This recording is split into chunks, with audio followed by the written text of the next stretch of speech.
এটা দুনিয়ার মানুষের সমাবেশ, আমাদের সমাবেশ, কিন্তু মহান রব্বুল আলামিন নিজেও একটা সমাবেশের আয়োজন করবেন। ওই সমাবেশটার নাম দিয়েছেন আল্লাহ হাসর। জোরে পড়েন সুবহানাল্লাহ। ওই সমাবেশের নামে আল্লাহ সূরাটা নাজিল করছেন। এই সূরার আয়াতে কারিমা হচ্ছে 24 খানা আয়াতে কারিমায় সূরা সম্পন্ন। এই সূরার 18 নম্বর আয়াতে মহান রব্বুল ইজ্জত বান্দাদেরকে উদ্দেশ্য করে কিছু নসিহত করেছেন।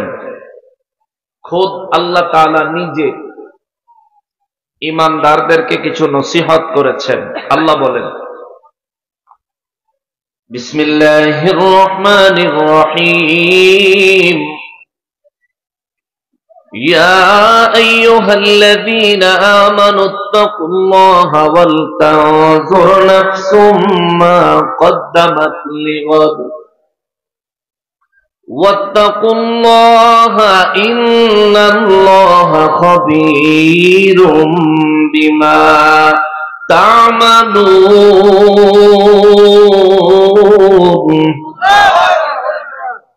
রব্বুল আলামিন কালামে হাকিমে 59 নম্বর সূরা হাশরের 18 নম্বর আয়াতে কারিমার মধ্যে আল্লাহ বলেন, ইয়া আইয়ুহাল্লাযীনা আমানু, হে জমিনের ঈমানদারেরা রে, এরে দুনিয়ার ঈমানদারেরা, ডাক দিলেন কে?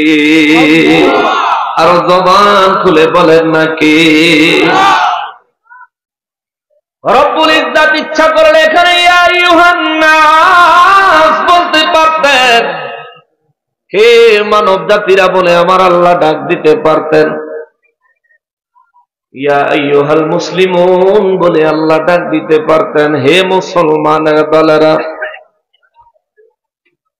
রব্বুল আলামিন ইয়া আইয়ুহান নাস বলেন নাই, রব্বুল আলামিন ইয়া আইয়ুহাল মুসলিমুন বলেন নাই। রব্বুল ইজ্জত বলেছেন ইয়া আইয়ুহাল্লাযীনা আমানু, হে ঈমানদারের দলেরা। চিৎকার দিয়া বলেন সুবহানাল্লাহ। রব্বুল আলামিন যদি ইয়া আইয়ুহান নাস বলে ডাক দিতেন, হে মানব জাতিরা, তাহলে সমস্ত মানুষের ভিতরে কাফের আছে না নাই? কথা কন না, আরো জোরে বলেন, সবাই বলেন। ব্রাহ্মণবাড়িয়ার মানুষ আওয়াজ দিতে হবে অন্তর থেকে, কারণ কথাগুলো কার? আরো জোরে বলেন কার? আরো জবান খুলে বলেন কার? আজকে আপনার জবান খোলে না, কিন্তু যেদিন হাসর কায়েম হয়ে যাবে সেদিন আপনার চিৎকারে শরীরের সমস্ত শক্তি দিয়ে চিৎকার দিবেন। আপনার চিৎকারে হাসরের ময়দান সেদিন থরথর করে উঠবে। আজ যদি আওয়াজ দেন লাভ হবে, সেদিন কানলেও লাভ হবে না, লাভ হবে না, লাভ হবে না। এই জন্য জবান খুলে বলেন, ঈমানদারদেরকে কালামে হাকিমে মায়া করে ডাক দিলেন কে? রব্বুল ইজ্জত ইচ্ছা করলে ইয়া আইয়ুহান নাস বলতে পারতেন, হে মানব জাতিরা রে। আমার আল্লাহ সমস্ত মানব জাতিকে ডাকেন নাই, কেন না? রব্বুল ইজ্জত নিজে একটা প্রেমের কথা বলবেন, মায়ার কথা বলবেন। যদি আল্লাহ ইয়া আইয়ুহান নাস বলে ডাক দিতেন, তাইলে মানব জাতির মধ্যে কাফের আছে, সমস্ত মানুষের মধ্যে মুনাফিক আছে, সমস্ত মানুষের মধ্যে মুসলমানও আছে, সমস্ত মানুষের মধ্যে ঈমানদারও আছে। রব্বুল ইজ্জত সর্বপ্রথম ইয়া আইয়ুহান নাস না বলে কাফেরদেরকে বাদ দিলেন। দ্বিতীয়ত ইয়া আইয়ুহাল মুসলিমুন না বলে আমার আল্লাহ মুসলমানের ভিতরে মুনাফিক আছে না নাই? জবান খুলে বলেন আছে না নাই? এখনকার মুনাফিক পাঞ্জাবি পরে টুপি মাথায় দেয়, সুযোগ পাইলে দরবার হান্দায়া গরু চুরি করে। ঠিক কিনা বলো? এগুলি সত্য না মিথ্যা? এগুলো তাদের চরিত্র সত্য না মিথ্যা? ওরে জাতির কাছে প্রমাণ আছে, জাতির কাছে প্রমাণ আছে ওহাবিরা গরু চোর, সোরের গোষ্ঠী সোরের মেলা মিলাইছিল মুর্শিদপুর। এই আয়াতে কারিমায় আমার আল্লাহ আছে আছে আস্তে আস্তে বাইর করব আর দিব একসাথে। আমার রব্বুল ইজ্জাত আয়াতে কারিমা শুরুতেই আল্লাহ ইয়া আইয়ুহাল্লাযীনা আমানু বলে মুনাফিকের বাদ দিয়া দিছে রে। মুনাফিক সমাজে আছে না নাই? মুনাফিকরা ইমাম সাহেব আছে না নাই? বালিশার তরকারি চোর ইমাম সাহেব হাবিবুল্লাহ আছে না নাই? ওরে অবাক হলাম ইমাম দেখে বালিশার তরকারি চোরসে, অবাক হলাম ইমাম দেখে বালিশার তরকারি চোরসে, চুরি করে শকর আদায়। কত বড় বেয়াদব! চুরি করে আবার শুকরিয়া দেখো আলহামদুলিল্লাহ। ওরে চুরি করে শকর আদায়, চুরি করে শকর আদায়, এ তো জঘন্য কুফর। চোরের গোষ্ঠী চোরের মেলা মিলাইছিল মুর্শিদপুর, ঠিক কিনা? রাগবেন? আমার মেম্বার সাহেব আমার কইছে এমনে হেমনে, লাল লাভ নাই। আওয়ামী লীগের আমল হেরাম করে কইছে এমনে হেমনে কইতাম, হ্যাঁ করে বাছাইয়া বুছাইয়া যাই কইছি। এখন আইয়া দেশ স্বাধীন হয়েছে পুনরায়, এখন আইয়াও যদি আমরা সাবধানে কথা কন লাগে, তাহলে দেশ কি ওর বাপের একলা নেই? ওলি আল্লাহর দুশ্মন যারা এই দেশে, তাদের কোনো অধিকার নাই। ওলি আল্লাহদের দরবারে যারা হামলা করে, তারা মুসলমান পরিচয় দেওয়ার কোনো অধিকার নাই। তাদেরকে ভয় পাবো কেন? মরণ জীবনে কয়বার? একবার মরলে তো উঠে আবার মারতো না। এই বছর মরলে কিন্তু আর বাঁচন নাই। এবারকে মরলে আর বাঁচবেন? যেইবার ওই মরেন বাঁচন না। মুসলমানেরা আমার পেয়ারা নবীর উম্মতের আরিফ, ওই মুনাফিকদেরকে আমার আল্লাহ সূরা হাশরের 18 নম্বর আয়াতে আমার আল্লাহ আলাদা করে দিলেন। রব্বুল ইজ্জত বলেন, বান্দারে আমি আল্লাহ এই দুনিয়ায় সূর্য উঠাই, কাফের বেঈমান মুনাফিক মুসলমান সবাই সূর্যের আলো পায়। দুনিয়ায় আমি অক্সিজেনের ব্যবস্থা রাখছি, দুনিয়ায় কাফের বেঈমান মুসলমান এমনকি মুনাফিকও আমার অক্সিজেন গ্রহণ করে। আমি আল্লাহ অঢেল পরিমাণে, অসংখ্য পরিমাণে বিগৈরি হিসাব রিজিক দিয়া রাখছি। এই রিজিক কাফেরও খায়, আমার সাথে নাফরমানি করে, কুফরি করে। মুনাফিকও খায়, দেখতে মুসলমান, ভিতরে আউলিয়া কেরামদের সাথে দুশ্মনী করে। আমার রব্বুল ইজ্জত বলেন, তাতে আমার কিছু আসে যায় না, আসে যায় না, আসে যায় না। আমি ছাড় দিছি, সাইরা দেই নাই, ছাড় দিছি, সাইরা দেই নাই। তাদেরকে মনে রাখতে বলিও, মনে রাখতে বলিও, ফেরাউন ছাড় পায় নাই, নমরুদে ছাড় পায় নাই। এখনো যারা নিজেদেরকে ক্ষমতাবান মনে করো, এখনো যারা আল্লাহর ওলিদের দরবারে হামলা করে নিজের বড় মুমিন পরিচয় দিতে চাও, সূরা মুমতাহিনার 1 নাম্বার আয়াত খুইলা দেখো, আমার আল্লাহ তোমাদেরকে মুনাফিক বলেছে। ঠিক কিনা বলো? ওই মুনাফিকদের দলে আমরা আছি নাকি নাই? মুনাফিকদের দলে আমরা কোনদিনও না, কোনদিনও না, কোনদিনও না। যা বলবো বুক ফুলাইয়া সামনে বলে যাব, গুলি করলে বুক পেতে বুকে গুলি নিব। নবীর অপমান, ওলি আল্লাহর দুশ্মনী সইতে পারবো না।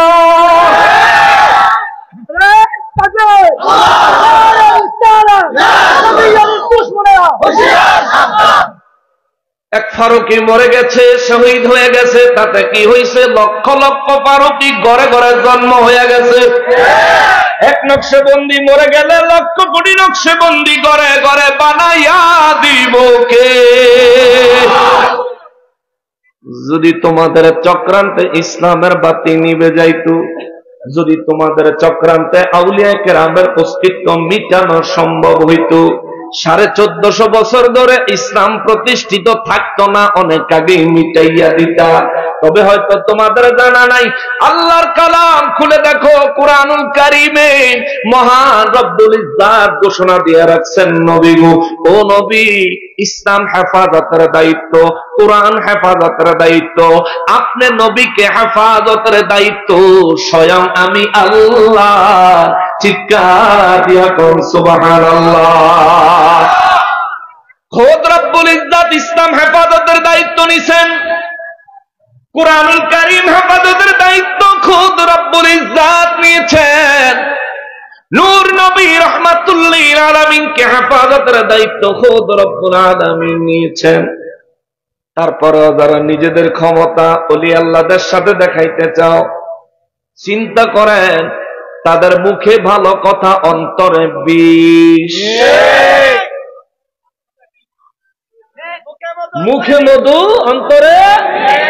গাড়ির মধ্যে একদিন রেডিও চালাইছিলাম, রাত বাজে 3টা, রাস্তায় জ্যাম, খালি জুমানি আইয়ে। তুই বলে জুমানি বাদ দিয়া রেডিওর মধ্যে দেখো দেশো কি খবর করে। মোবাইলে আসিল না, নেট থাকলে তো ইউটিউবে তো কোরআন তেলাওয়াত চালাই দিতে। রেডিও চালাই দিছি, পরে রাত 3টা বাজে একটা গান আইছে রেডিওর ভিতরে। গানটা হইলো, ওরে কানায় কানায় মিলছে মেলা, কানায় কানায় মিলছে মেলা, সাধুর মাঝে গন্ডগোল, ভিতরে তার ইবলিশ শয়তান, মুখে তাহার সুন্দর বল। আমি কই কেডারে লেখছে, তার ভাইলে চা খাওয়াইলাম, ওই একেবারে পাক্কা ওয়াহাবির কথাটা লেখছে রে। ভিতরে ইবলিশ শয়তান, মুখে কি সুন্দর কথা। শিরিক বিদআত উৎখাত করতে হবে। চোরের গোষ্ঠী মুর্শিদপুরে মাজার নাই, মুর্শিদপুরে শিরিক নাই, মসজিদ আছিল আগুন দিছ, কোরআন আছিল জ্বালায়া দিছ, গরু আছিল চুরি করছ, মহিষ আছিল চুরি করছ, তরকারি চুরি করছ, নির্লজ্জ কচু গাছ ফাঁসি দিয়া মর।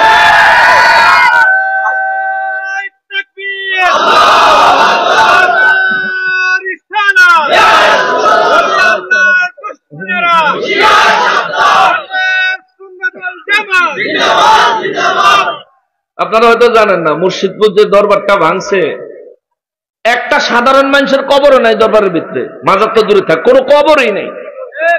অনেক বড় এরিয়া, ৭৬ একর এলাকা, ৭৫-৭৬ একর এলাকা, বিশাল বড় এরিয়া। মাছের পুকুর ছিল, সেখান থেকে মাছ চুরি করছে, গাছ কাটতে লাইছে, জুমা মসজিদের ভিতরে আগুন জ্বালাই দিছে। হ্যাঁ, এগুলি মানুষ এরা বলে ইয়া করে, শিরিক বিদআত উৎখাত করে, শিরিক বিদআত উৎখাত করে। হামলা শুরু করছে রাত 3টা বাজে,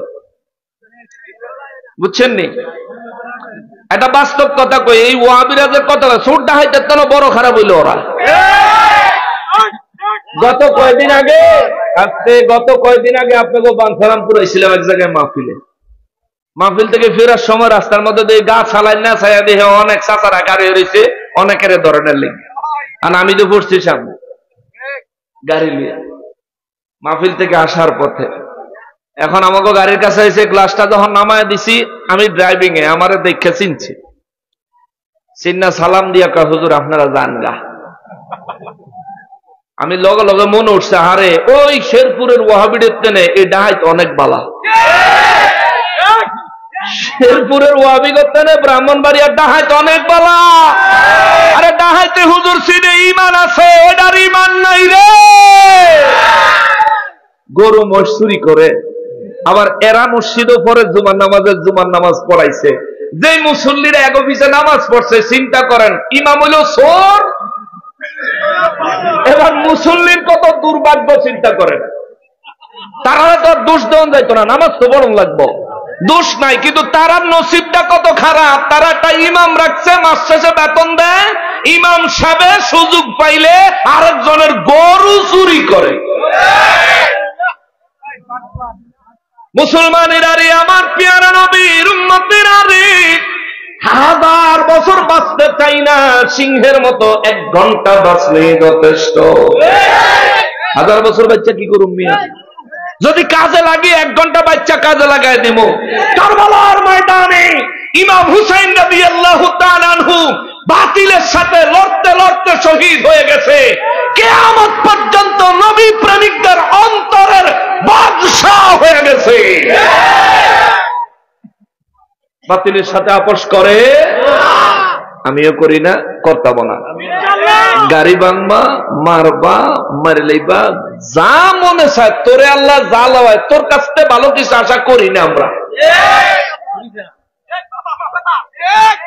আস্তে আস্তে সবর সবর, তোর কাছ থেকে ভালো কিছু আশা করি না। এবার তোর যা মনে চায় তুই তা কর, তবে মনে রাখিস মরলে একলা না, তোকে 10টা লইয়া মরবো। হ্যাঁ মুসলমানেরা রে, আমার পেয়ারা নবীর উম্মতেরা রে, রাষ্ট্রের পরিস্থিতি সম্পর্কে সবারই মোটামুটি ধারণা আছে। আইনের অবস্থা কি গরম না নরম? আইনের অবস্থা বর্তমানে কি? কথা কন না কা? নরম। এই নরমের মধ্যে আপনার ভূমিকা কি হবে? আপনার অধিকার আপনাকেই আদায় করতে হবে, আপনার সার্বভৌমত্ব আপনাকে রক্ষা করতে হবে। আপনি নিজের প্রয়োজনে আত্মরক্ষার জন্য যা যা ব্যবস্থা নেওয়া দরকার ব্যবস্থা নিতে হবে। আইনের কাছে সহায়তা চাইবেন, আইন যদি সহায়তা না করে নিজে একা 100 হইয়া যাইতে হবে। ঠিক কিনা বলো? ও আইনের দিকে ছায়া পাই তার ঘুমায় থাকুন যাইতো না। আইন যদি সাথে সাথে অ্যাকশন নেয়, আমরাও আইনের সাথে আছি। আইন যদি অ্যাকশন না নেয়, আমার ঘরে চোর ঢুকবে, জিন্দা বেরোতে দিব না। আমার ঘরে ডাকাত ঢুকবে, জীবন্ত বেরোতে পারবে না। আমার ঘরে চুরি করবে না, আমি এখানে বয়ে বসে থাকবো। একবার থানাত গিয়ে কইছিল ওসি সাহেব আমার ঘরে চুরি হয়েছে, লেহেন চোরের আপনি দেখছেন নি? কয় দেখছি। কয় দেখছেন? কহ কত ধরলেন না? কয় ধর্মুকা ধরন কি আমার কাম নেই, ধরন দিয়ে আপনার কাম। তাহলে আপনি কিচ্ছেন? আমি ধৈর্য ধরছি। কিচ্ছে? ধৈর্য ধরছি। আমরা সুন্নিদের অবস্থা হয়েছে তেমন, আমরা খালি ধৈর্য ধরি। ওহাবিরা আমগরে বড় বড় আসলা বাস দিয়া যায়, আর আমরা খুব ধৈর্য ধরি। আমরা খুব ধৈর্য। এই বেটা, নরম হওয়া আবু বকরের স্বভাব, গরম হওয়া ওমর রাদিয়াল্লাহু স্বভাব। খালি আবু বকর নয়, আবু বকর, ওমর, ওসমান, আলীকে অন্তরে ধারণ করো, কারবালা শহীদদেরকে অন্তরে ধারণ করো। হয়তো আমার অধিকার আমি পাবো, নয়তো শহীদ হয়ে যাব। এমনি বাঁচতে হইব মিয়া, ছাগলের মতন বাচ্চা লাভ নাই, যে কোনো সময় জবাই করে দিব। সিংহের মতো বাঁচো। ও দূরে সিংহটা অত বড় হাতিটারও গিয়ে হামলা করে, আর দূরে সিংহটাকে দেখে অত বড় হাতিটাও দৌড়ের কোথায়, বুঝছেন না? এই জন্য বলি, ওই বেটা থানাত গিয়ে অফিসাররা কয় বলে আমি দেখলাম হাতে ঘরে ঢুকলো কেমনে শীত কেটে। তো তারপরে কয় হাতের ফিঙ্গরের তো লঙ্গিটা খুললাম মাটির বিছাইলো। কয়ার পরে কয় আমার বালিশের নিচের তো চাবিটা নিল। কয়ার পরে কয় সবকিছু লইয়া লঙ্গির ভিতরে গুছাইলো। কয়ার পরে কয় গুছাইয়া ফুটলা বান্ধা কান্দ করে লইয়া বাইরে চলে গেল। ততক্ষণ আপনি কি করলেন? কয় ধৈর্য ধরে চেয়ে দেখলাম। অফিসারে কয় আমিও ধৈর্য ধরে দেখতেছি, আপনার বাইরে গিয়ে ঘুমাইতে। পুলিশ আপনাকে প্রোটেকশন দিবে কখন? আপনি নিজেরটা তো নিজে অন্তত পক্ষে সেভ করতে হবে, সেভ করার চেষ্টা করতে হবে, এরপরে সে নাই। মুসলমানেরা রে, আমার পেয়ারা নবীর উম্মতেরা রে, এদিকে কি অসুবিধা হইতেছে? তো তোমরা হেন্দা ওয়াজ করলাম, আমার হেন্দা ওয়াজ কাটা শুনবো। মহান রব্বুল ইজ্জাত কালামে হাকিমে সূরা হাশরের 18 নম্বর আয়াত থেকে এই সমস্ত বিভিন্ন কারণে আল্লাহ মুনাফিকদেরকে বাদ দিছে, বলৎকারের দলের বাদ দিছে। বলৎকারের দল চিনেন? চিনেননি? কোরআন শরীফেও বলৎকারের দলের কথা আমার আল্লাহ কইছে, তবে ভালো কথা বলেন নাই, তাদের জন্য আযাবের কথা আমার আল্লাহ বলেছেন। হযরতে লূত আলাইহিস সালামের জামানায় লূত নবী এক এলাকায় দ্বীনের দাওয়াত দিত, ইব্রাহিম নবী আরেক এলাকায় দ্বীনের দাওয়াত দিতেন। ইব্রাহিম নবীর কাছে একদিন হঠাৎ করে অনেকগুলো আসমানের ফেরেশতা মানুষ রূপে আগমন করলেন। ইব্রাহিম নবী মেহমান মনে করে ফেরেশতাদেরকে বসাইয়া নিজের ঘরে তাজা গরুর বাচ্চা, বাছুর একটু তাজা দেখা, যাতে করে খাইতে খাসির মতো নরম নরম লাগে, মজা মজা লাগে। ইব্রাহিম নবী অনেক গরু পালতেন, ইব্রাহিম নবী গরু কুরবানি করতেন, সুবহানাল্লাহ। ইব্রাহিম নবী গরুর গোশত অত্যন্ত বেশি পছন্দ করতেন। এই জন্য মুফাসসিরিনে কেরামেরা লেখে, কেউ যদি গরুর গোশত খাওয়ার সময় ইব্রাহিম নবীর সুন্নাতের কথা মনে করে, আমার আল্লাহ তারে ইব্রাহিম নবীর সুন্নাতের উপর সওয়াব দান করবেন, সুবহানাল্লাহ। ইব্রাহিম নবীর কাছে একদল ফেরেশতা আসলেন, দেখতে মানুষের মতো। ইব্রাহিম নবী মনে করছে মেহমান, বাছুর জবাই করে দিয়া বাছুর রান্না করে তাদের সামনে খানা দিল, ফেরেশতারা খায়। কথা কোন, ফেরেশতারা কি খায়? ফেরেশতারা খায়, অসুবিধা হইতেছে কোনো? ফেরেশতারা তো খায় না। ফেরেশতাদের সামনে যখন নাকি ইব্রাহিম আলাইহিস সালাম খানা এনে দিলেন, ফেরেশতারা এই খানাগুলো সামনে পায়া একজন খালি আর একজনের দিকে চায়। আপনি যদি রোজাদার হন, এক্সাম্পল, আপনি যদি রোজাদার হন, আপনার সামনে দিনের বেলায় যদি পোলাও কোরমা না দেয়, আপনারা 2-3 জন থাকলে কি করবেন? খাইবেন? একজন আর একজনের দিকে চাইবেন আর কইবেন, খিরে কি করে আমরা না রোজা রাখছি, গ্রাম তো ভালোই লাগে, গ্রাম তো ভালোই লাগতেছে, রাখছি তো রোজা, কি করে। অর্থাৎ আশ্চর্য হইয়া আমরা যেমন একজন আর একজনের চেহারার দিকে তাকাবো। আমার নবী রাহমাতুল লিল আলামিনের আমার আল্লাহ কুরআনুল কারীমে সূরা নাজিল করে, আয়াত নাজিল করে আল্লাহ বলেন, নবী গো, ইব্রাহিম নবীর বাড়িতে যেই দিন আমি রব্বুল আলামিন ফেরেশতার দল পাঠাইছিলাম, ইব্রাহিম নবী তাদেরকে বাছুর রান্না করে তাদের সামনে তাজা গোশত রান্না করে যখন দিলেন, ফেরেশতারা একজন আর একজনের চেহারার দিকে খালি তাকায়, হায় হায় কি করলো। ইব্রাহিম নবী বলেন, আপনারা কি আমার উপর কোনো কারণে কষ্ট পেয়েছেন? বলে না। ইব্রাহিম নবী বলেন, তাইলে খানা খাচ্ছেন না কেন? এই কথা বলতে দেরি হয়েছে, সঙ্গে সঙ্গে তাদের মধ্য থেকে একজন জবাব দেয়, ও আল্লাহর খলিলুল্লাহ ইব্রাহিম, আমরা দুনিয়ার মানুষের মতো দেখতে হলেও আমরা দুনিয়ার মানুষ না, আমরা হলাম রব্বুল আলামিনের পক্ষ থেকে প্রেরিত ফেরেশতা। চিৎকার দিয়া বলেন সুবহানাল্লাহ। ইব্রাহিম আলাইহিস সালাম একটু আতঙ্কিত হয়ে গেলেন, ভয় পেয়ে গেলেন। তাফসীর এভাবে লিখে, ইব্রাহিম নবী একটু ভয় পেয়ে গেলেন। তাফসীর ইবনে কাসির থেকে বলছি, ইব্রাহিম নবী ভয় পায়া একটু আঁটো হয়ে গেলেন। চিন্তা করলেন, হায় হায়, আল্লাহ আমার বাড়িতে ফেরেশতা পাঠাইলো মানুষের সূরতে আমারে না জানায়া। জিবরাইল আমিন তো ওহী নিয়ে আসে, খবর আগে জানায়া দেয়। কোন খবর না জানায়া আল্লাহ আমার বাড়িতে মানুষের সূরতে ফেরেশতা পাঠাইলো। ইব্রাহিম নবী একটু ভয় পেয়ে গেলেন, না জানি কোন দুঃসংবাদ। ফেরেশতাদের মধ্যে একজনে কয়, আপনি চিন্তা করবেন না, ভয় পাবেন না, আপনার জন্য সুসংবাদ নিয়ে আইছি। সুবহানাল্লাহ। ইব্রাহিম নবীর বয়স তখন 120 বছর। কত? ইব্রাহিম নবীর বয়স তখন 120 বছর। ইসমাইল নবীর আম্মা জানের বয়স তখন 90 বছর। ইব্রাহিম নবী ইসমাইল আলাইহিস সালামের আম্মা জানে পর্দার আড়াল থেকে যখন শুনলেন, মেহমানরা ইব্রাহিম নবীরে বলতেছেন, চিন্তা কইরেন না, দুঃসংবাদ না সুখবর লই আইছি। আপনার বাড়িতে ঘরের মধ্যে যদি সোফার রুমে মেহমান নিয়ে বসে গুরুত্বপূর্ণ কথাবার্তা শুরু করলে দেখবেন আমাগো মা বইনগো একটা অভ্যাস আছে, পর্দার হেই কিনারে কান লাগাইয়া দেয়। আছে না? কয়েকদিন আগে ফেসবুকে একটা ছবি দেখছি, ওই আমেরিকায় মানুষের উপর নজরদারি করে সিসি ক্যামেরা দিয়া, অন্যান্য দেশে মানুষের উপর নজরদারি করে সিসি ক্যামেরা দিয়া। আর আরেক বেড়ার বাড়ির বেড়ার সামনে আরেক বেডির ছবি দিছে, বেডি আরেক বেড়ার বাড়ির খবর কান লাগাইয়া শুনে। বাঙালি বেলে এমনি খবর রাখে। মুসলমান রে, এটা আমাদের সমাজে বাংলাদেশে নতুন আবিষ্কার হয় নাই। আমার নবী রাহমাতুল লিল আলামিন জাহিরি ভাবে জমিনে তশরিফ আনার আগেও ইব্রাহিম নবীর জামানায় এই আমলটা মহিলাদের মধ্যে ছিল। ইসমাইল আলাইহিস সালামের আম্মা জান, ইসমাইল নবীর আম্মা জান, ইসমাইল নবী তখনও তার মায়ের গর্ভে আসেন নাই। ইসমাইল নবীর আম্মা জান চিন্তা করলেন, যেহেতু বলে ফেরেশতা আবার কয় বিপজ্জনক খবর না সুসংবাদ। ইব্রাহিম নবীর আম্মা ইসমাইল নবীর আম্মা জানে চিন্তা করেন তাইলে কি সুসংবাদ কি খবর একটু কান লাগায় শুনি। পর্দার কিনারে কান লাগায় দিছে আর সঙ্গে সঙ্গে শুনে ওই ফেরেশতাদের মধ্যে একজন বলে উঠছে রব্বুল ইজ্জত আপনার জন্য সুসংবাদ পাঠাইছে। আমার আল্লাহ বলেছেন আপনাকে সুসন্তান দান করবে।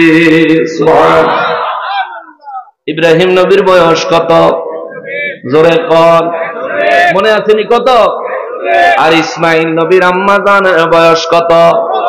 ইসমাইল নবী আগমন করবেন, ইসমাইল নবীর সুসংবাদ ইব্রাহিম নবীরে দেয়। আবার ইসমাইল নবীর আরেকজন ভাই আছে, ওই তার সুসংবাদ ফেরেশতারা তাকে দিলেন। মুসলমানের আরিফ, আমার পেয়ারা নবীর উম্মতের আরিফ, ফেরেশতারা এই সুসংবাদ যখন দিলেন, পর্দার আড়াল থেকে ইসমাইল নবীর আম্মা জানে যখনই শুনলেন, ইসমাইল নবীর আম্মা জানে মুখের মধ্যে কাপড় লাগায় কয় ইস ইস ইস, এটি কি কয়? আমার বয়স 90, আমাকে মুরব্বীর বয়স হয়েছে 120। অহনে বেলে কি চরম। ভিতরে থেকে লজ্জায় মুখের ভিতরে কাপড় দিয়া ইস ইস ইস কয়ে দৌড়ে ভিতরে গেছে গা। ইব্রাহিম নবীও হতবাক হয়ে গেছেন, কিরে বয়স 120, দান চলে না, আল্লাহ কয় সন্তান বলে দিব। সুবহানাল্লাহ। 120 বছরের পুরুষের ঔরসে 90 বছরের নারীর গর্ভেও সন্তান দিতে পারে কে? আরো দূরে বলেন না কে? আল্লাহ যদি দেয় বয়স কোনো ব্যাপার না, আল্লাহ যদি দেয় বয়স কোনো ব্যাপার না, আল্লাহ যদি দেয় বয়স কোনো ব্যাপার না। ইব্রাহিম নবীর যখন নাকি ফেরেশতারা সুসংবাদ দিলেন, ইসমাইল আলাইহিস সালামের সুসংবাদ, আবার তার ভাইয়ের সুসংবাদ, এই সুসংবাদ দেওয়ার পরে ইব্রাহিম আলাইহিস সালাম শুকর আদায় করলেন, আলহামদুলিল্লাহ। ইব্রাহিম নবী বলেন এই সুখবর দেওয়ার জন্যই বুঝি আপনারা আমার বাড়িতে আগমন করলেন। ফেরেশতারা কয় না না না, আমাদের আরো একটা কাজ আছে। কয় কি? কয় আল্লাহ আমাকে পাঠাইছে লূত নবীর এলাকায় যাওয়ার জন্য। লূত নবীর এলাকায়। কি কারণে লূত নবীর এলাকায় যাবেন? ফেরেশতারা কয় আল্লাহর পক্ষ থেকে সিদ্ধান্ত হয়েছে লূত নবীর এলাকাটা ধ্বংস করে দেওয়া হবে, বরবাদ করে দেওয়া হবে। এই ঘোষণা যখন রব্বুল ইজ্জতের দরবার থেকে ইব্রাহিম নবী ফেরেশতাদের মুখে শুনলেন, ইব্রাহিম নবী থরথর থরথর করে কাঁপতে লাগলেন। ইব্রাহিম নবী বলেন আল্লাহ কি এই সিদ্ধান্তটা একটু পরিবর্তন করতে পারেন না? ফেরেশতারা বলেন অবশ্যই পারেন, তবে আল্লাহ যা সিদ্ধান্ত নিয়েছেন তাই হবে। ইব্রাহিম নবী বলেন সেখানে লূত আছে, তিনি নবী, সেখানে অন্যান্য ইমানদারেরা আছে, তারা ইমানদার। ওই এলাকা যদি আল্লাহর গজব দিয়া ধ্বংস করে দেওয়া হয়, আমার লূতের হবে কি, ইমানদারদের হবে কি? ফেরেশতারা বলেন চিন্তা করবেন না, রব্বুল ইজ্জত বলেছেন ওই লূত নবীকে এবং ইমানদারদেরকে হেফাজত করে বাকি সবাইকে ধ্বংস করে দিতে। চিৎকার দিয়া কর আল্লাহু আকবার। এই জায়গা থেকে কি শিখলেন? এই জায়গা থেকে কি শিক্ষা গ্রহণ করবেন? বাতিলের সংখ্যা যতই হোক না কেন, নিশ্চয় একদিন আল্লাহ এমন গজব নাজিল করব রে, সমস্ত বাতিলের অস্তিত্ব মিটে যাবে, ইমানদারেরাই রয়ে যাবে। ঠিক কিনা বলো? কত ফিতনা আইলো আর গেল, আল্লাহর ওলিরা রয়াই গেল, নবীর প্রেমিকরা রয়াই গেল, কত সরকার আইলো আর গেল, শাহজালালের মাজার রয়াই গেল, শাহজালালের মাজারে বোমা মাইরা ধ্বংস করার চিন্তা করার পরে আল্লাহ শাহজালালের নাম আইনা এয়ারপোর্টের উপরে লাগাইছে, অন শাহজালালের নামের নিচে দিয়া আইয়ে আর যায়, আইয়ে আর যায়। ঠিক কিনা বলো? যতই নিচে নামাইতে চাইবা, যতই ধ্বংস করতে চাইবা, রক্ষা করবে, শান বুলন্দ করবেন কে? জোরে বলেন না কে? আল্লাহ বুড়া হয়, আল্লাহ সিদ্ধান্তের কোন পরিবর্তন হয়? আগের আল্লাহ যেমন, অহংকার আল্লাহ তেমনই। আমরা না বুড়ো হইলে শরীরে শক্তি কমে জায়গা, বুদ্ধি কমে জায়গা, কিন্তু মহান রব্বুল ইজ্জতের কোন পরিবর্তন। লূত নবীর এলাকায় আল্লাহ ফেরেশতা পাঠাইলেন জিবরাইল আমিনের নেতৃত্বে। খেয়াল করেন, একদল ফেরেশতা সেখানে গেলেন। ইব্রাহিম নবী কয় যদি ইমানদারদের কিছু না হয় তাইলে আমার কোনো আপত্তি নাই, যা মন চায় তা করোগা। ফেরেশতারা রওনা দিলেন। লূত নবীর এলাকার মানুষগুলো এমন অসভ্য ছিল, তারা লাওয়াতাত করত, বলাৎকার করত, পুরুষে পুরুষে যৌন সঙ্গম করত, নারীতে নারীতে জিনায় লিপ্ত হইত। ওই লূত নবীর এলাকার মধ্যে ওই ফেরেশতারা যখন গেলেন, ফেরেশতারা কি আমরা সাধারণ মানুষের মতন কালা? আমি শেষ করে দিব, অল্প কিছুক্ষণ, মোটামুটি 1 ঘন্টা কাছে আইছে, আর অল্প একটু টাইম দেন, আধা ঘন্টা টাইম দেন ইনশাআল্লাহ, আধা ঘন্টা টাইম দেন। আমি আয়াতে কারিমার উপর কথা বলবো, আগে বিষয়টা গুছিয়ে আনে, অসুবিধা হবে? আচ্ছা, আর যারা ওয়াজ শুনবেন হেরা বল, আমার কথা হলো যারা ওয়াজ শুনবেন তারাও। লূত আলাইহিস সালামের এলাকায় ফেরেশতারা যখন মানব সুরতে গেলেন, ফেরেশতারা তো নূরের ফেরেশতা, ফেরেশতাদেরকে দেখতে অত্যন্ত সুন্দর লাগে। লূত নবীর এলাকার মানুষগুলো ওই বেদবেরা কালা কোলা মানুষ পাইলেই ছাড়ে না। আবার ফেরেশতা, সুন্দর ফেরেশতা যখন দেখেছে, লূত নবীর ঘরের কাছে যাইয়া ফেরেশতারা যখন সালাম দিয়েছে, লূত আলাইহিস সালাম হুজরা মোবারক থেকে এসে তাড়াতাড়ি দরজা খুলে দিয়েছেন। এত সুন্দর মানুষগুলো দেখে লূত নবী জিজ্ঞেস করলেন, আপনারা কারা? বলে, রব্বুল ইজ্জাত আমাদেরকে পাঠাইছেন এই লূত জাতিকে ধ্বংস করার জন্য। লূত আলাইহিস সালাম কয়, তাড়াতাড়ি ভিতরে আসেন। তাড়াতাড়ি ভিতরে ঢুকায়া লূত নবী দরজাটা বন্ধ করে দিয়েছেন। এই ঘরের থেকে পরের ঘরে নিয়ে তার দরজা বন্ধ করে দিয়েছেন, ওই ঘরের থেকে তার পরের ঘরে নিয়ে তার দরজা বন্ধ করে দিয়েছেন।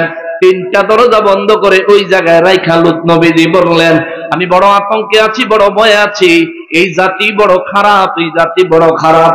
এমন আছে ওরা আপনাদের উপর নরপিশাচের মতো হামলায় পড়তে পারে। লূত নবীর কাছে এই কথা শুনে ফেরেশতারা কয়, আইতে দেন। সুবহানাল্লাহ। ফেরেশতারা কয়, আইতে দেন, খেলা হবে, আইতে দেন, খেলা হবে। লূত নবী সঙ্গে সঙ্গে তার বিবিরে ডাক দিলেন। বিবিরে ডাক্কা কয়, বিবিরে খবরদার, কারো কাছে কিন্তু কইও না আমাদের ঘরে মেহমান আইছে। লূত নবীর বিবি ছিলেন হালকা মুনাফেক, হালকা মুনাফেক। এ বেচারি করছে কি, লগে লগে কাপড়টারে দিয়া নাকটারে মোটামুটি ডাইকা, বেটিটা তার নাক ডাকলে চিনুন যায়, নাকটারে মোটামুটি ডাইকা পিছনের দরজা দিয়া বাইরে গেছে। এলাকাবাসীরা যায় খবর দিছে, তোমরা এনে বইয়া রইছ, লূত নবীর বাড়িতে এমন এমন মেহমান আইছে যাদেরকে দেখলে তোমরা লোভ সামলাইতে পারবা না। কত বড় অসভ্য! লূত আলাইহিস সালামের এলাকা মানুষগুলো পাগলের মতো ছুটছে, চলো যাই, লূত নবী আমাদের কাছে এটা গোপন করলো কেন, জবাব চাই। আবার লূত নবীর বাড়ির মেহমানদের উপর আক্রমণ করবে। বাড়ির সামনে যায় চিৎকার দেয়, লূত নবী আছেননি বাড়ি? লূত আলাইহিস সালাম ভিতর থেকে বলেন, আছি। বলে, দরজা খোলেন। লূত নবী কয়, কেন? ভাই আমাদের একটু কাজ আছে, দরজা খোলেন। লূত নবী কয়, না, দরজা খোলা যাবে না। দরজা যদি না খোলেন, দরজা কিন্তু ভাঙ্গা ফালামো। লূত নবী বলেন, দরজা ভাঙবা কেন? ভাই আপনার বাড়িতে মেহমান আসছে, আমরা তাদের সাথে দেখা করতে চাই। লূত নবী কয়, আল্লাহর দোহাই লাগে, আল্লাহর দোহাই লাগে, তোমরা চলে যাও, চলে যাও, চলে যাও। আমার মেহমানদের সম্মানে আঘাত করো না। মেহমানরা আমার মেহমান, তাদের অপমান আমার অপমান হবে। দয়া করে এমন কিছু করো না, তোমরা চলে যাও, চলে যাও, চলে যাও। লূত নবী কি ডরে কইছে? বুঝতেছে? লূত নবী কি ডরে কইছে? লূত নবী তো চিন্তা করতেছে, এরা তো মানুষ না, এরা হইলো কি ফেরেশতা। এই ফেরেশতার কাছে আইয়া ফাইজলামি করলে তো শেখ চালাইব, শেষা আরম্ভ করলে তো আর কেউ থামাইতে পারতো? তার মধ্যে উপরের অর্ডার আছে শেষনের। বুঝতেছেন? লূত আলাইহিস সালাম বলে, খবরদার, খবরদার, বাইরের টানে কইতাছে আমার মেহমানদের সম্মানে আঘাত দিও না, এতে করে আমি অপমানিত হব। ভিতরে ভিতরে কইতাছে, বাবা তোরা আইস না, আইলে তোরা শেষ, আজকাল খেলা এখন ফাইনাল করে দিব। এবার ওই লূত নবীর জমানাত, লূত নবীর এলাকা ওই কাফের বেঈমানেরা কয়, দরজা খোলেন, নাইলে দরজা ভেঙে ফেলবো। ফেরেশতারা সামনে আগে কয়, লূত নবী গো আপনি পিছে যান, এইবার আমরা একটু খেলি। সুবহানাল্লাহ। লূত নবী কয়, তোমরা যেন খেলা শুরু করবা, তাহলে আমরার অবস্থা হইব কি? আমার অবস্থাটা কি হইব? ফেরেশতারা কয় আল্লাহ নির্দেশ দিছে আপনি আপনার ঈমানদারদেরকে লইয়া বিবি সন্তান নিয়ে বের হয়ে যান। কোন দিক দিয়া? কয় পিছন দিয়া বাইরে যান। তবে আল্লাহর নির্দেশ হলো পিছনে ফিরে তাকাবেন না। আল্লাহর নির্দেশ নবীরা কখনো অমান্য করে? জোরে বলেন, অমান্য করে। আমাদের দেশে যারা বলাৎকার করো, শোনো তোমাদের জন্য বলি, শোনো তোমাদের জন্য বলি, কোরআনুল কারীম খুলে দেখো। এই সমস্ত আকাম করি না, কাহারও ভবিষ্যৎ ভালো হয় নাই। এই সমস্ত উল্টা পাল্টা কাজ করেন না, অতীতে কাহারও কোনো ভালো হয় নাই। যুগে যুগে আল্লাহ তাদেরকে ধ্বংস করে দিয়েছেন আযাব এবং গজব দিয়ে। লূত নবীরে কইল, নবী গো, আপনি আপনার বিবি সন্তান আর আপনার দিন গ্রহণ করেনেওয়ালাদেরকে নিয়ে বের হয়ে যান। লূত নবী পিছনের দরজা দিয়ে বের হয়ে গেলেন। লগে লূত নবীর বউ মুনাফিকটা যেটা যায় খবর দিছে, দেখছে কে? এ কথা কর না কে? লূত নবীর বউ যায়া যে খবর দিছে, দেখছে কে? আল্লাহ কি তাই এর উপর খুশি না নারাজ? আল্লাহ কি খুশি না নারাজ? আমাগো সমাজ ও বাড়িতে কিছু মহিলা চুগলখোর আছে না নাই? জামাইয়ের খবর দেয় আরেকজনের কাছে কয়া দেয় আছে না নাই? বান্ধবীরে কয়, বান্ধবীরে তোর জামাইটা কত বালা, আমারটা আস্তা খারাপ। কয় না? বাপের বাড়ি গেলে এমনও কিছু বেয়াক্কল মহিলা আছে, আত্মীয় স্বজনের কাছে, নিজের বান্ধবী টান্ধবীর কাছে গিয়া জামাইয়ের বদনাম করে, মার কাছে বাপের কাছে গিয়া জামাইয়ের বদনাম করে। ওই মহিলারে বলতে চাই, শোনেন, আমার নবী বলেছেন দুনিয়াতে যদি আল্লাহর পরে কাউকে সেজদা দেওয়ার বিধান আল্লাহ এবং আমি রসুল করতাম, তাইলে স্বামীদের প্রতি স্ত্রীদেরকে সেজদা দেওয়ার জন্য নির্দেশ দিতাম। জোরে কন্যা সুবহানাল্লাহ। এত বড় সম্মানের জিনিসটারে আপনি অসম্মান করলে আপনার সম্মান বাড়ে নাই, কমছে। 3 দিন পরে এই লোকের সাথে আপনার ঝগড়া হইলে কেবল শুনছি না তোমার জামাই কে রব। বেটিটা তো 30 বছর আগের কথা টাইম নাই, নেয়ার পরে খোটা দেয়। এত নির্লজ্জ হয়েন না। স্বামীর পিছনে গোয়েন্দাগিরি করিয়েন না। স্বামীকে অসম্মান করার রাস্তা বের করিয়েন না।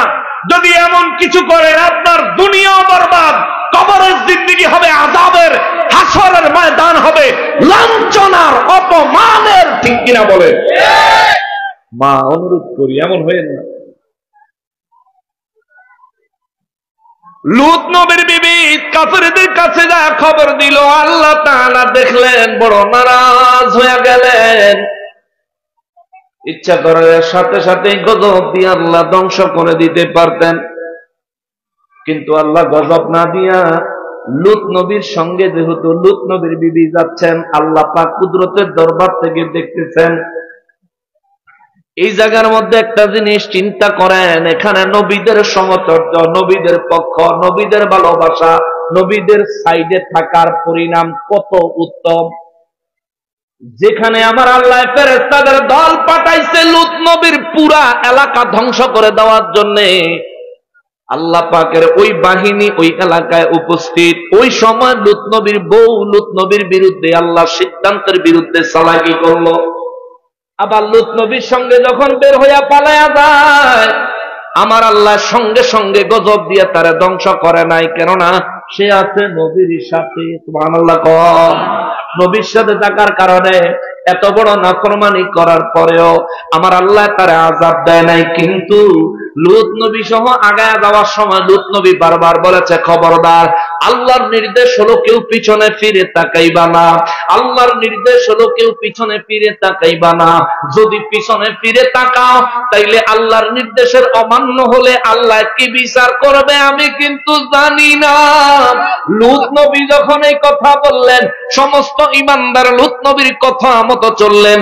সমস্ত লূত নবীর বিবিরা, সন্তানেরা সবাই লূত নবীর কথা মতো চললেন।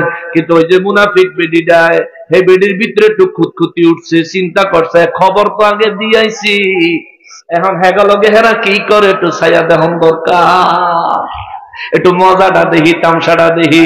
পিছন দিকে ফিরা চাইতে দেরি রে, জিন্দা মানুষটা পাথরে রূপান্তর হইয়া গেছে। আল্লাহু আকবার। জিন্দা মানুষটা লুত নবীর বউ আইজো আইজো আইজো, লুত নবীর বিবি পাথর হয়ে দাঁড়ায় আছে। আজও হাজার হাজার বছর আগের ঘটনা। লুত নবীর বিবি আইজো পাথর হয়ে দাঁড়ায় আছে। আমার নবী রাহমাতুল লিল আলামিনের সাথে বেয়াদবি করার কারণে একটা বেডিরেও আল্লাহ পাথর বানায় দিছে সৌদি আরবে। ওই পাথর মার্কা বেডির কাছে সৌদিয়ানরা যাইতে দেয় না। ওই পাহাড়ের কাছে কোন গাড়িওয়ালায় কোন হাজিদেরকে নিয়ে গেলে গাড়িওয়ালার লাইসেন্স বাতিল করে দেয়, গাড়িওয়ালার লাল সিল লাগায় সৌদিতে বাহির করে দেয়, যার কারণে ওই জায়গায় মানুষের যাইতে দেয় না। ওই ঘটনাটা ঘটছিল রে বাবা, ওই ঘটনাটা ঘটেছিল আমার নবী রাহমাতুল লিল আলামিনের উপরে। মক্কাবাসীরা যখন নির্মম নির্যাতন করে করে আমার নবীজিকে যখন আহত করে দিয়েছেন, আমার নবী মনে অনেক ব্যথা লইয়া তায়েফের ময়দানে চলে গেছেন। চিন্তা করলেন, আমি তো ছোটবেলা থেকে দুধ মায়ের বাড়িতে বড় হইছি। কষ্ট হচ্ছে আপনাদের? নবী চিন্তা করলেন, আমি ছোটবেলা থেকে যেখানে বড় হয়েছি ওই এলাকায় যা দিনের দাওয়াত দিয়া দেখি কেউ নি আমারে গ্রহণ করে, কেউ নি আল্লাহর দিন গ্রহণ করে, আল্লাহর ইবাদতকারী বান্দা হয়। এই আশা লইয়া চলে গেলেন তায়েফে।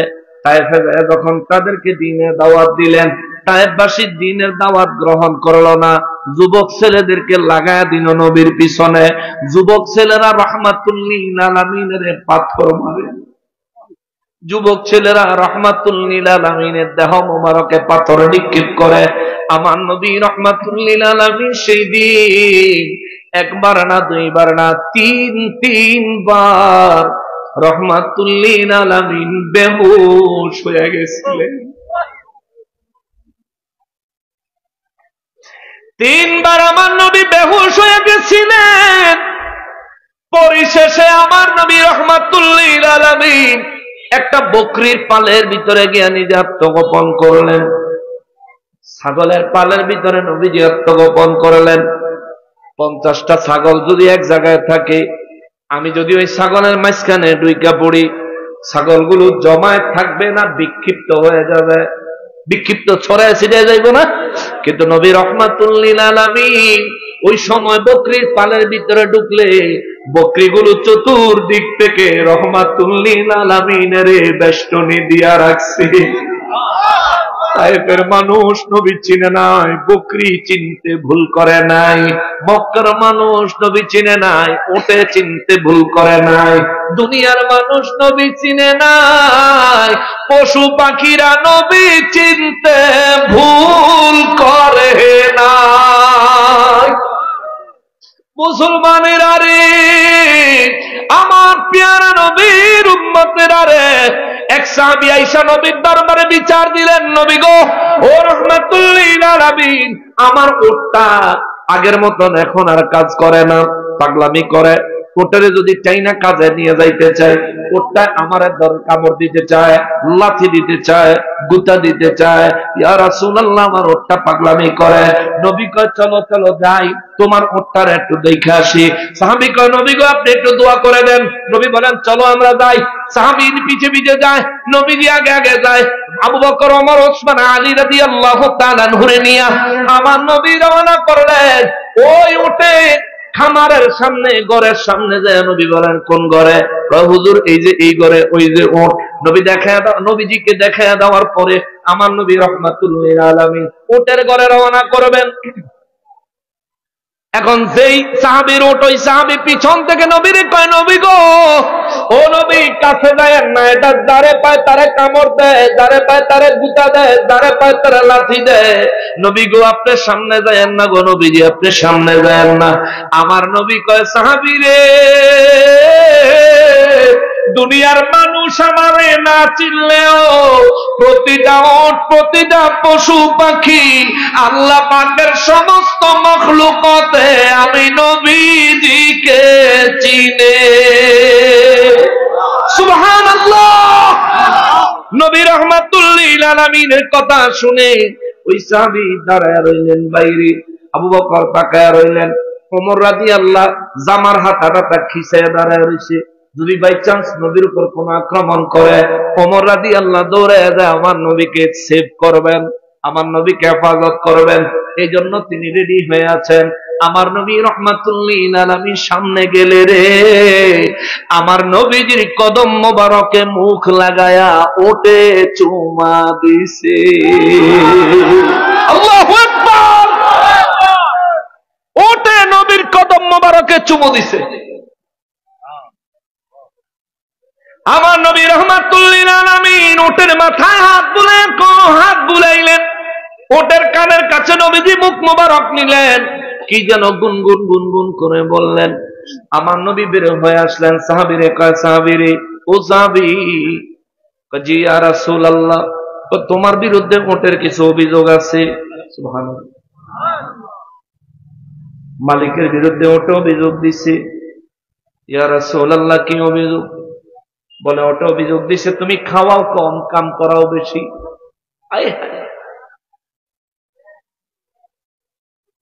ওরে দয়ালো নবী, প্রেমের ছবি আর আসবে না জগতে। আমার দয়ালো নবী, প্রেমের আর আসবে না জগতে।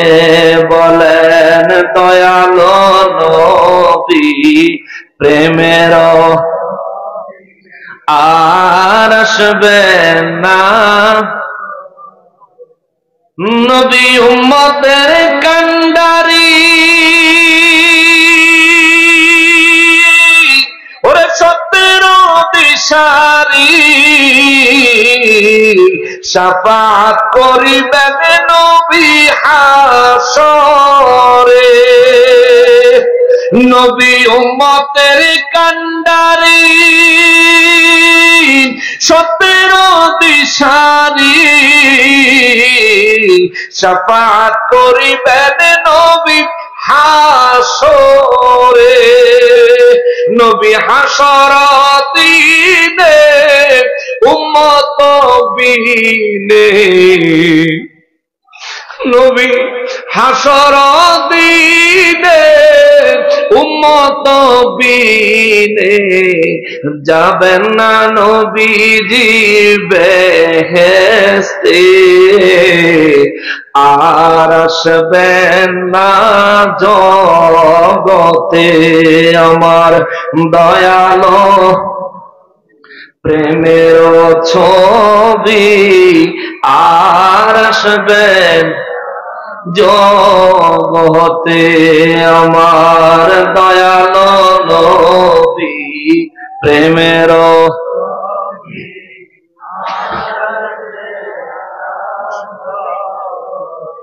নবীর 63 সাল জিন্দেগি, ওরে কাঁদছেন বলে উম্মতি, এখনো কাঁদেন শুয়ে মদিনাতে। ঠিক কিনা বলো? নবীর 63 সাল জিন্দেগি, ওরে কাঁদছেন বলে উম্মতি, এখনো কাঁদেন শুয়ে মদিনাতে। নবী উম্মতের লাগিয়া মদিনায় শুইয়া, উম্মতের লাগিয়া মদিনায় শুইয়া, কান্দেন নবী দিনে রাতে, আর আসবেন না জগতে।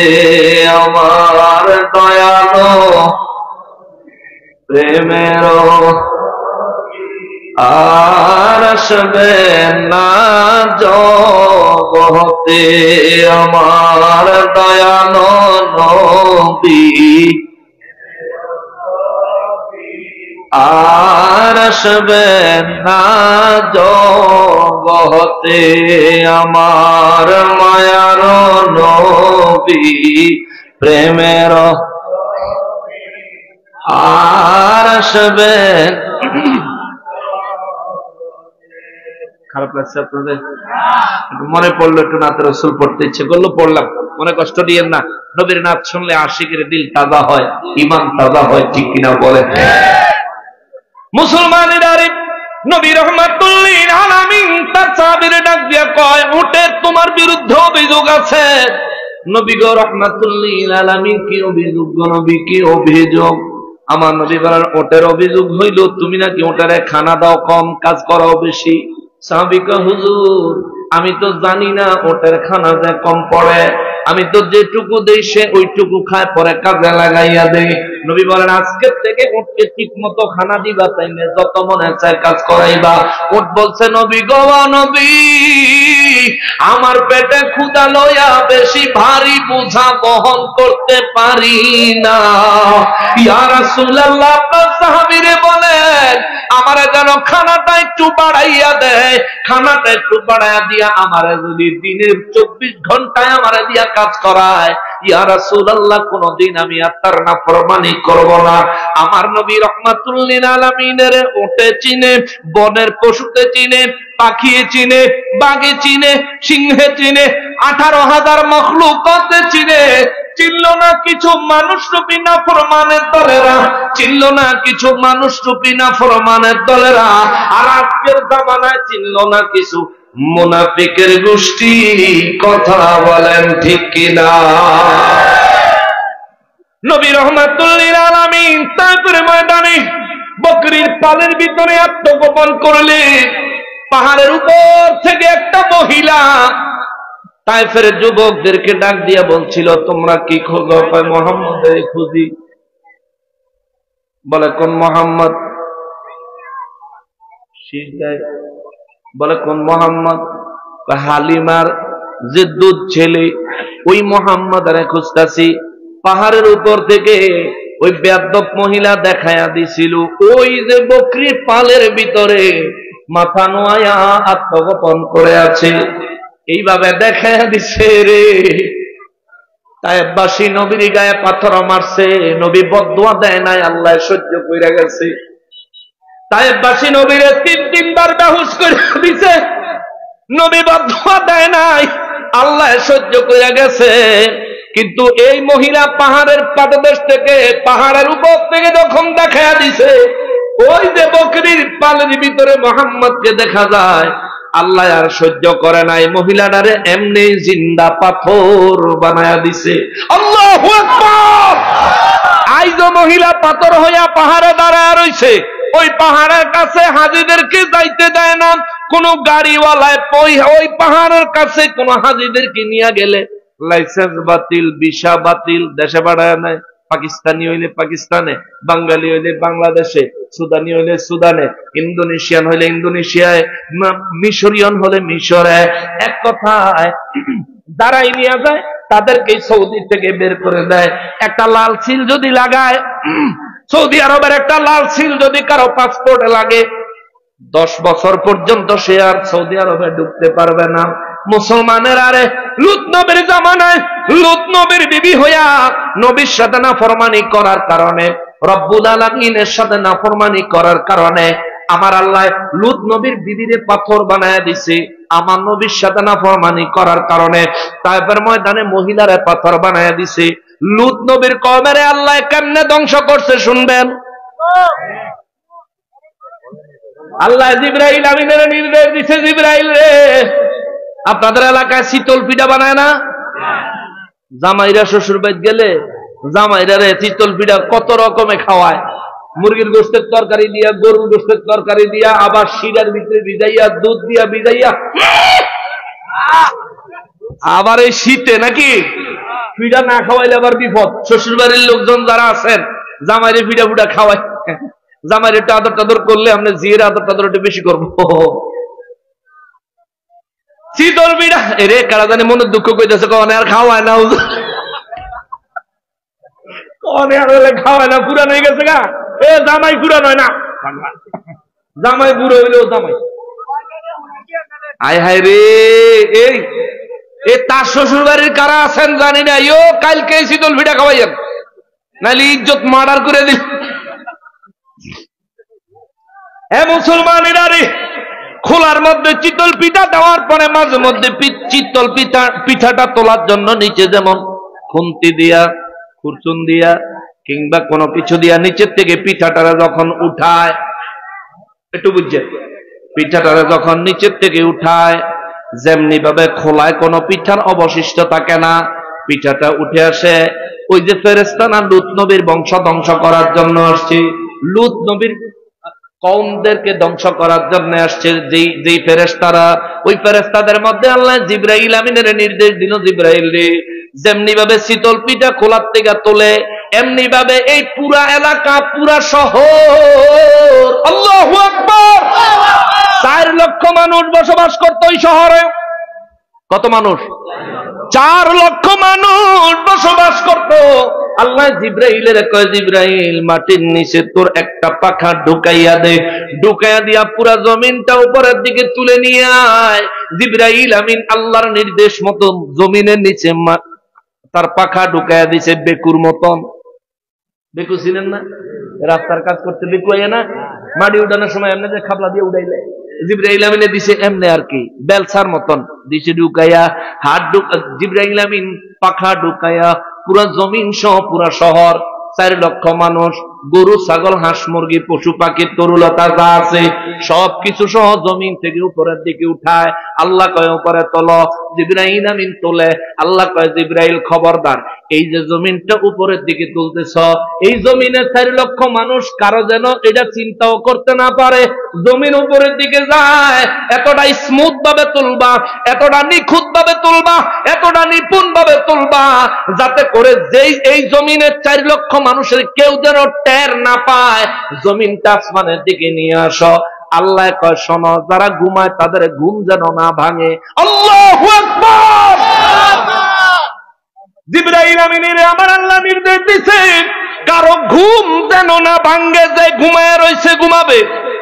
যে গ্লাসে পানি আছে, গ্লাসটা যেন কাত হয়ে না পড়ে, গ্লাসের পানিটা যেন গ্লাসে থাকে, এমন ভাবে উপরে নিয়ে আসো।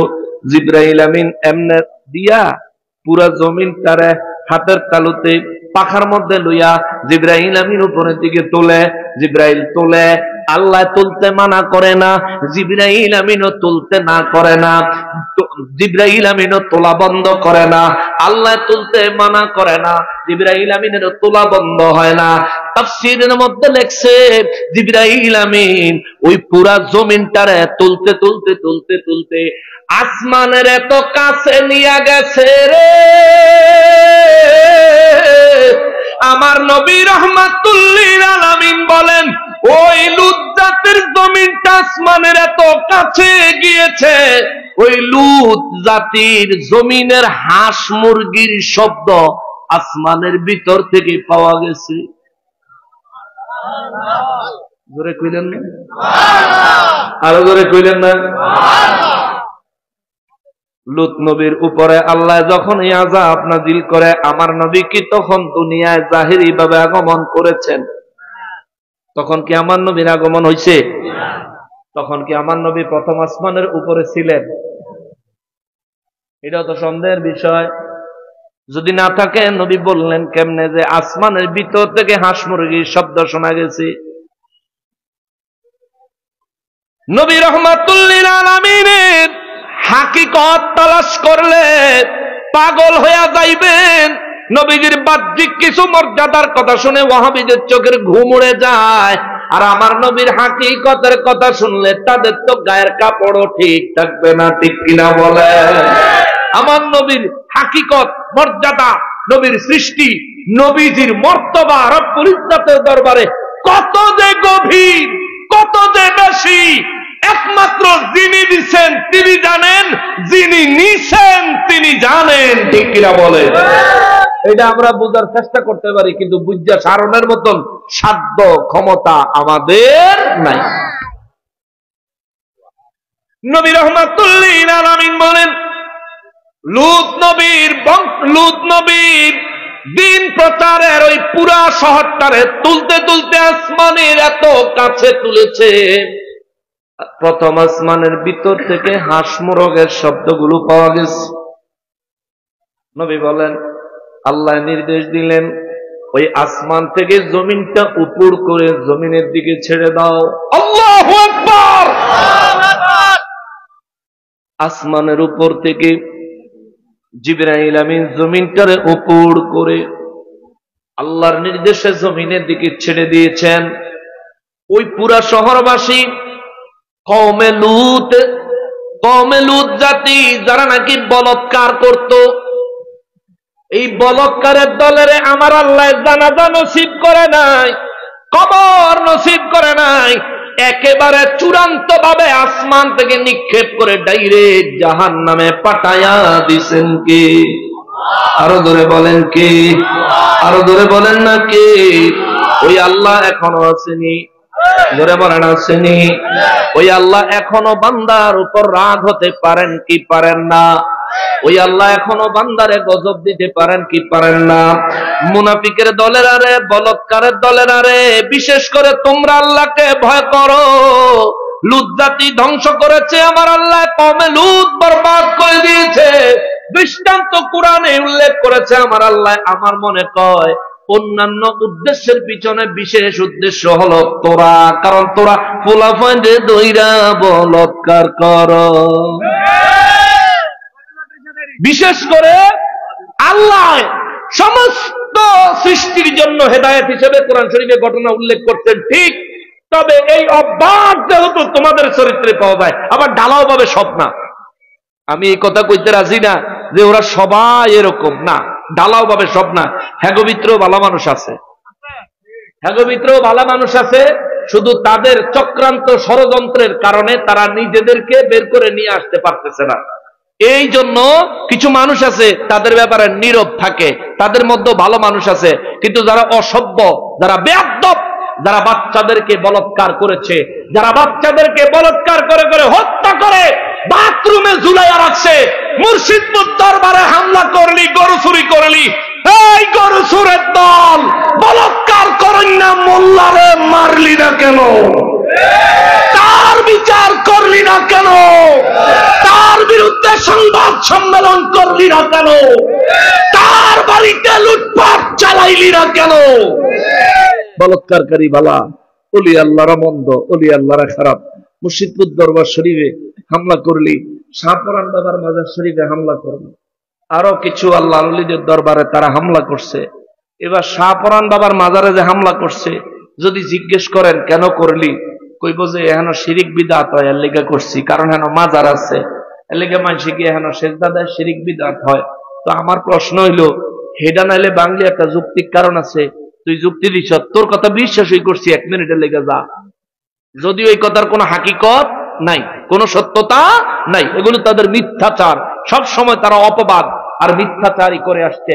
তবু 1 মিনিটের লেগে তোমার কথা মানলাম, হেন নাইলে শিরিক হয়। তো মুর্শিদপুর দরবারে তো মাজারও নাই, একটা দান বাক্সও নাই, হেন সেজদা মেজদা কি সাধারণ মানুষের একটা কবরও নাই, কেউ যেন একটু জিয়ারত করবো। একটা সাধারণ মানুষের, ভাই, একটা সাধারণ মানুষের কবরও নেই, বুঝছেন? একটা সাধারণ মানুষের কবর নাই যে ওই কবরটারে কেন্দ্র করে কেউ যায় একটু সালাম দিব, জিয়ারত করবো। পুরো এরিয়ার ভিতরে একটা কবর নাই। ওইখানে একটা জুমা মসজিদ ছিল, 5 ওয়াক্ত নামাজের আজান হইতো, দরবারের পীর সাহেব নিজে উপস্থিত থেকে আশেকার জাকেরান মুরিদিনদেরকে নিয়ে নামাজ পড়তেন যখন দরবারে থাকতেন। আর প্রত্যেক শুক্রবার সেখানে জুমার নামাজ হইতো। তো ভাই, আপনি এটা কেন ভাঙলেন? আপনি কি ওনার এই এত বড় সম্পত্তি দেখে লোভ সামলাইতে পারলেন না? এত গরু দেখা, মহিষ দেখা, ছাগল দেখা আপনার লোভ সামলাইতে পারলেন না? আপনি তো মিয়া হুজুর নামের কলঙ্ক, ইসলামও দাগ লাগাই দিছেন আপনি।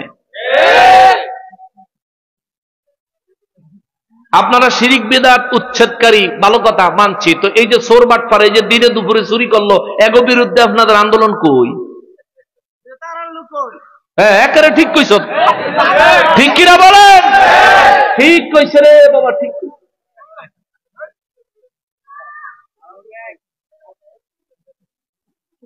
একেবারে ঠিক কথা কইছে। কারণ হেরার হিসাব হইল, তোমরা একটা দেও আমরা খাই, আমরা একটা ধরো না, আল্লাহর দোহাই, বুঝছেন না? আল্লাহ হেদায়েত করুক, আল্লাহ তাদেরকে হেদায়েত নসিব করুক, জোরে বলেন আমিন। আমরা এই 3 দিন ব্যাপী সম্মেলন থেকে সরকার বাহাদুরের কাছেও মেসেজ দিতে চাই, এই সমস্ত অরাজকতা, অশান্তি, সামাজিক এই অবক্ষয় আপনি এড়িয়ে যেতে পারেন না। এগুলো নিয়ন্ত্রণ করেন, অপরাধীদেরকে শাস্তির আওতায় আনেন, দেশ সুন্দর হবে, সমাজ সুন্দর হবে, শান্তি শৃঙ্খলা অবশিষ্ট থাকবে। কথা বলেন ঠিক কিনা? সম্মানিত হাজিরিন,